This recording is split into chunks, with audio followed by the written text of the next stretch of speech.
Hey, it's Jim and Kayla, and we're here with another Tesla Talks. We're going to focus on Tesla today in our Energized segment. Big news out of Tesla. Yeah, they've just launched their Model 3 Performance. I'm so excited. Yeah, we've got a little clip. We'll run this clip first because it's pretty impressive. They don't do advertising. They say, but like, what is this if this isn't an ad?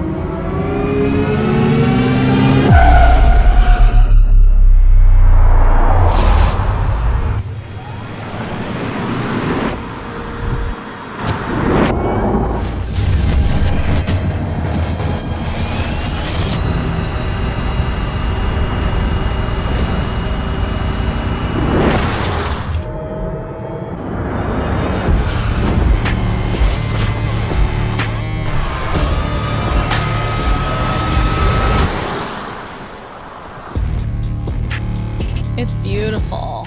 Beautiful. I love it. Wow, so that just got released a couple days ago. I think if it's on the Canadian website, you can order it. I think it's, Jason, you got that one image there that shows the pricing. I sent you some images. Maybe you'll hunt for those images in your email there. We'll figure that out. What do you think about, from like a marketing perspective, how do you think they're not showing ads, but how do you think they did? Well, I think it intrigues you, right? Gives you a little bit of a teaser. I think where they rely on is a lot of word of mouth, right? Like Makes sense. You and I, yeah, fanning over this stuff. Like, I mean, it's really easy to kind of do that. But the Model 3 Basic is what you and I both drive. Yep. It's $50,990 now. Mm-hmm. And then there's a $5,000 federal grant, and then there's a $4,000 provincial thing. So it's a lot more attainable than people think. Yeah, close to $40,000. Yeah. Right. So for a brand new Model 3. It's amazing. I wonder how long the timeline is. Did you see how long the timeline is for wait right now, or can you even... For the Model 3 base, I think it's like May. May. Okay, so that's not too bad. The Model 3 Performance was July. Okay, so you can get it within a few months then, it sounds like. I think you probably get your Model 3 base probably within like a week or so. Yeah, and they're opening one in Kelowna. Yeah, they just got their permit. Oh. $5.5 million, supposed to set the standard for a build out there. So $5.5 million build out in the airport park there. That's amazing. Yeah, so that'll really set kind of an expectation too, because we were talking about when I had to go pick it up, went to Vancouver. Yeah, I did the same. Yeah, it'll be a lot less pressure. And then obviously when you want some service, Jason shaking his head, he can't find those images. No? Maybe you just pull up the website there and we can just take a look. Yeah, because it's just on that Model 3 page. But still driving with full self-drive? Yes. Yeah. Loving it? Yeah, I am loving it. Honestly, I don't know if I can fully go back at this point because... I subscribed. You subscribed? You're already ready to go. And so what is the... what did it come out to after taxes? $99. Oh. I think $99 including tax, maybe? Okay. I think. But the reason I do the $99 because... if I end up buying a Performance or something, then you'll have it included. I can try. I won't have to. Otherwise, you're going to shell out the $11,000, and then what's more cost effective? Yeah, for you. Makes more sense. So then plus you might drop the prices because he's done that a few times. He does. He has. Yeah, can't make up his mind on that. So then, in terms of your experience in the self-driving, how have you been liking it? I've been using it all the time. Yeah. And I find it works. You have auto park in yours. I don't. And we talked about that That's one difference that we did figure out because... You have some technology that's in your car that's not in mine. Yeah. And I have used it pretty frequently because it's intuitive in terms of no matter where you're parking, if you start to go forward and you put it in reverse, it knows exactly that you want to head to that spot. So you just let it do its thing, eh? Exactly. Wow. It's amazing. I think you're going to have to switch to Canadian on the top right there. Perfect. If you go on the top right there, a little bit further over there, and switch to Canada. And then if you pick the Model 3, you click order now. Perfect. We're going to get a full cost here. Yeah. There we go. We've got some information. So there you go. Yeah. So the Model 3, $50,990, and then less the grants of $5,000 federal grant, and then less the there is like $1,880, I guess, in delivery fee though too. Okay. And then there's a $4,000 provincial one if you qualify. That grant's available both on the base model and on the long range model. And if you click on that long range one, look at the range on that one. That one's pretty impressive too. So that's a 548. That's getting up to where the S is. Which is incredible. I definitely pretty fast don't. too at 4.4 seconds. Yeah. But then if you click on the 3 performance, does not qualify for The grant? The $5,000 grant does not qualify. But look at the speed on that one, 3.1. And then I think in the US they're advertising it at 2.9. Unreal. That's amazing. Amazing. Mm-hmm. And so Tesla has their own, this is something that I learned as well, but they have their own finance programs and things that they... Yeah, you can do finance or lease. Or they're really pushing the leases in the States right now. They are really pushing leases. Yeah. And I think they have a deal down there, and I'm probably going to get these numbers wrong, but... Well, we can look them up for next time. Yeah. And what we're going to do next time is you're going to bring in your total cost of ownership for the past 4 years. Yep. Yeah, so that'll be really good information for people. I think it'll be helpful. Don't understand, or think that it's going to cost a lot more than, because you have your purchase price plus all your charging. Exactly. And maintenance and maintenance and tires, because you have to get certain tires, performance tires or sports car tires. So I'll bring in all of the costs. Tires that have foam in them. Yeah. Yeah. They have foam in them actually to quiet them down. Okay. Because the car doesn't make noise, so any noise is noise, right? You know what? So they have foam in the tires that to actually quiet the car, because the car's not making a lot of noise, right? So because, when you're in a gas car, it's kind of making some noise, so it kind of like drowns everything else out. Yeah. Right? So. And one thing I found out on the weekend, just talking about Teslas, and I know someone who owns a tire company, and we were chatting about my vehicle and the maintenance, and we pulled up the maintenance schedule, and it was a lot less frequent in terms of the requirements than he thought. So his team is trained to actually more frequently than needed maintain the vehicle. So if we go off of the maintenance that Tesla requires, it even lowers the maintenance cost. Yeah, for sure it does. Yeah. No, I know it's not much at all, right? Like your biggest costs are tires. Exactly. Brakes seem to last forever. They really do, especially they said, I watched the show the other day and it said the brakes will basically rot out before they'll be wear out. They'll actually just rust or rot out. Incredible. Because you hardly use them, right? But I do find that the full self-drive, back to full self-drive, I do find it, like it seems to learn and get a little bit better. Like it's a little more aggressive in traffic now, changing lanes. And you know what I mean? Kind of goes, when it gets slow, it just looks at openings and takes those openings. So yeah. And impressed. So there's some settings where you can change how many frequent lane changes. Yeah, you can. There's that one too for less frequent or more frequent. Yeah. So if you want to stay kind of a little bit less aggressive, you could lower the frequency of lane changes. I just let it go. Just Me too. Be free. Have fun. Have fun. I'd like to see how it would work in a busier city like Vancouver. I've used it in like Vancouver, and you had no problem. And Calgary. And it was aggressive. I actually think it's better there because here's the problem that when I was driving with myself. You got the navigation, and sometimes you get distracted and you're looking at lights and you miss your turn. Okay. Where you're not going to miss the turn with full self-drive because it's going to make the turn. So I ended up actually, we were going to Vancouver, stopped in Hope there, in Merritt to have lunch. Yep. And ended up taking the wrong, I didn't put it in full self-drive, taking the wrong ramp, ended up going towards Kamloops, ended up going like 20 kilometers. Oh, so you would have been way out of the way. That is, that was me. If it would have been full self-drive, it would have done its own thing. Human error, so. So. You know what's funny? I have a funny story about that because when I first got self-driving, I was so excited that I because I was looking at all of the enhancements, all of the settings and everything.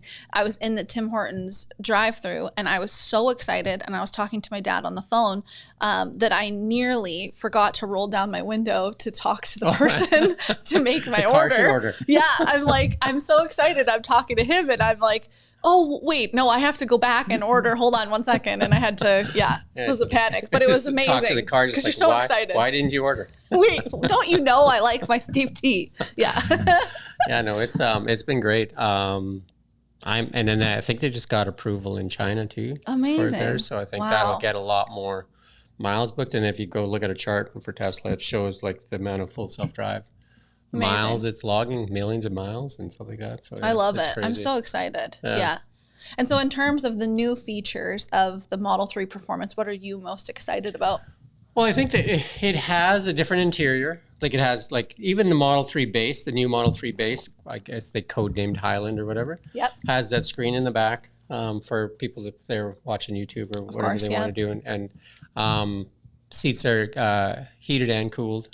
I think you have heated. I have heated. Yep, heat, no cooling. I would like cooling. And then I think there's a little bit more range in the new ones. Looks a little more like the S. Yep. I mean, they all look very similar. They right? are. Like if you're not like kind of into the Teslas, you probably couldn't tell much of a difference between any of them, right? I totally agree, especially with the Y. Yeah, they all look very similar. But like you were saying last time, it's not about the vehicle that you purchase. It's about every single time they send an update. It's like you're a kid in a candy store. Yeah, or it's like Christmas. Christmas, yeah. All the time, yeah. You're just All like, the you time. got this feature now? Just like, and I've Out never of the blue. experienced that in any other vehicle. You No. never get new features. They don't just like, here's some free features. It's like a whole new vehicle every time they do an It's update. like, here's some free features. They're just like, what? Really? Yeah.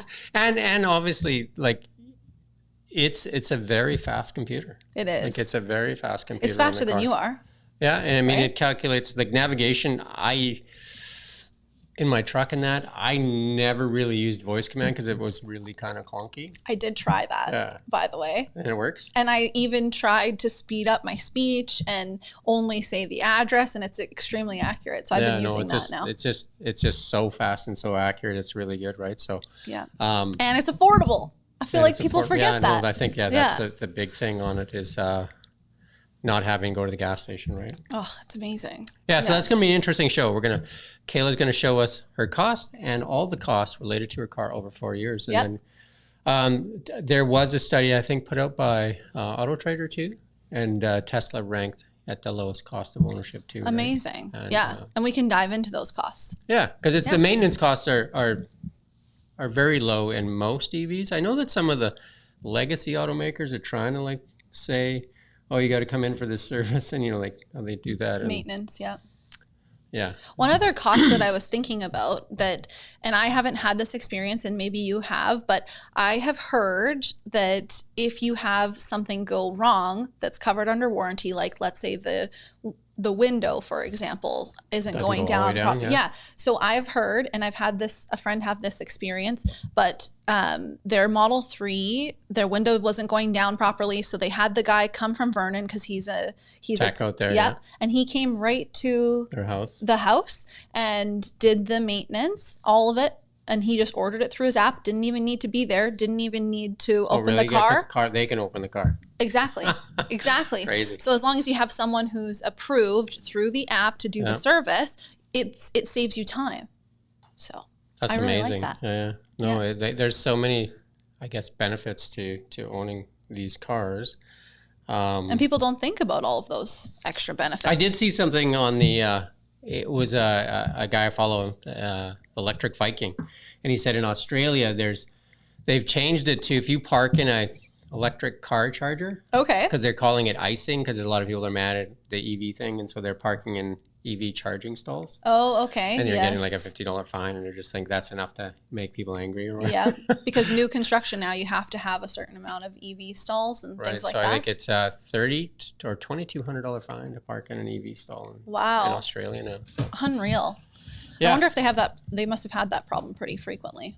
I have never. Well, I really think it was just seen there's that. people just angry or whatever too, right? Yeah. But they should probably learn because I don't know, take one for a drive.